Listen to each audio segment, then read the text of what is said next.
125 years ago, in Denver, Colorado, United Way was born. Since then, the needs of the community haven't gone away, and neither has United Way. Our founders saw great needs, and they came together to say, we can collectively address these needs. Truly what we do best is connect people who care a great deal and who want to make a difference.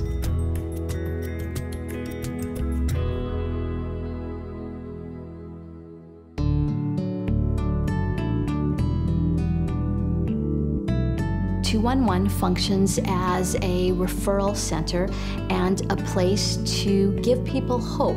So no matter what the question is, it's our job to make sure we connect that person in need with the services that exist. 211 is one of the only places that you can dial and call to be connected to human services. You dial in, you might be looking for assistance paying your rent, but later on we might identify that you also need help with food, that you are going through an eviction. So we're able to identify and address various needs. They are experts. They understand what it means to need help themselves, and they are committed to providing it. When Amina Taylor and her family were struggling with poor housing conditions and other expenses, 211 provided the help they needed. I called 211 and talked to them. They gave me a couple of resources to call. They kept a roof over our head. Kept us out the streets.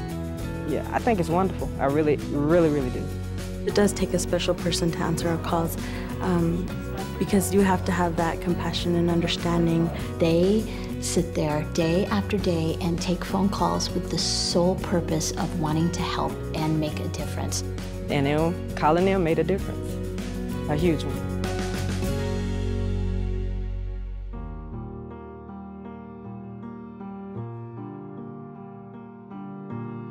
Growing up, it was a rough childhood.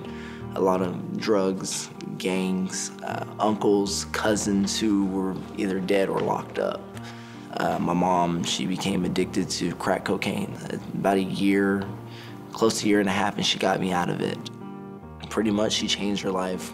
We moved on, had started having a better life. She started having problems, diabetes, kidney failure, and on September 19th of 2007, she passed away.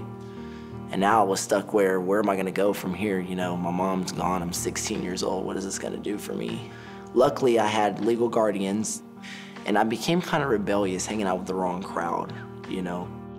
About that time, Michael was invited to join a youth and government team through the YMCA. The program helped him discover his leadership skills and put him on a better path. And it was from there that I kind of realized, you know, there's more to life than just gangs and drugs. And so by the time I moved out at 18, Jenna got me my job here, working for the Y. The fact that someone loved me enough to get me out of that lifestyle where I was headed, now maybe I can pull somebody out of that as well, just off of doing what I'm doing.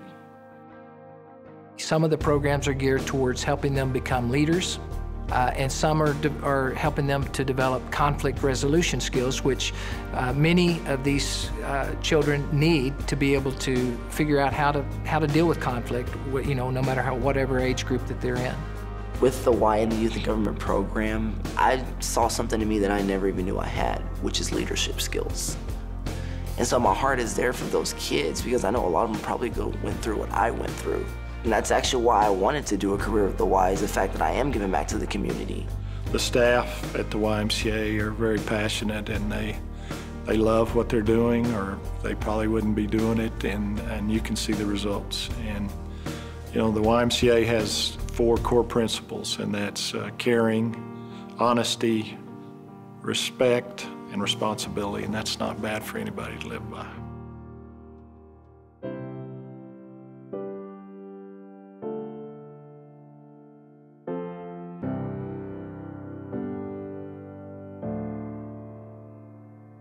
Nobody ever expects to be in this position. I do work 40 hours a week, and it still is almost impossible for myself and other families to make it. You know, you pay rent, and then When you do that and the lights and water and gas, and then there's like $10 left, you know, and there's 2 kids looking at you like, what are you gonna do? You just want to cry when you know where's that next meal gonna come from. Hunger is pervasive in the Twin Cities and in the state of Minnesota. Every community is touched by hunger. The statistics tell us that 1 in 10 residents in the state of Minnesota miss meals regularly. The mission of Second Harvest Heartland is to end hunger through community partnerships. We built this facility that we're in right now in order to have more volunteers be able to contribute to the effort of ending hunger. You're working with just the most basic need, which is the ability to have food and eat. And you can't focus on other things if your basic needs aren't met. We always thought it was a very last resource. When the cupboard is bare, come down here. But it's basically set up to keep you from getting to that point. You get to see firsthand where your contributions are going and the good work that these folks are doing. This will go to a family and will help them and get them through their day. The United Way has a lot to do with that too in terms of their financial contributions to us. For $1, Second Harvest Heartland can distribute just under 4 meals. So if you take the $500,000 that came to us from the United Way, that's just under 2 million meals that can be distributed. We work to be efficient at what we do, to steward the dollars that are contributed to us so that our donors know that we put those dollars to good use to accomplish our mission of ending hunger. It's not necessarily people that are homeless or really, really down on their luck. There's actually a lot of working families out there that need help. And it's like, you know, you putting a warm meal on their table is just warming my heart. It just really instills that confidence to know that what you're doing really does matter. It makes you want to give more of your time, more of your resources. People really do appreciate it. People really do need this. The United Way movement sustains itself and has for 125 years because of business leaders and corporations like Xcel. And the difference that you all really make and the contributions that you make are really felt, and they're truly seen throughout our communities. And with the corporation donating, matching you dollar for dollar, you know, it's money well spent. Our communities depend on us. Every community where there is an Xcel Energy employee, it makes a difference. It's a privilege to be in your company, and we are incredibly grateful for it.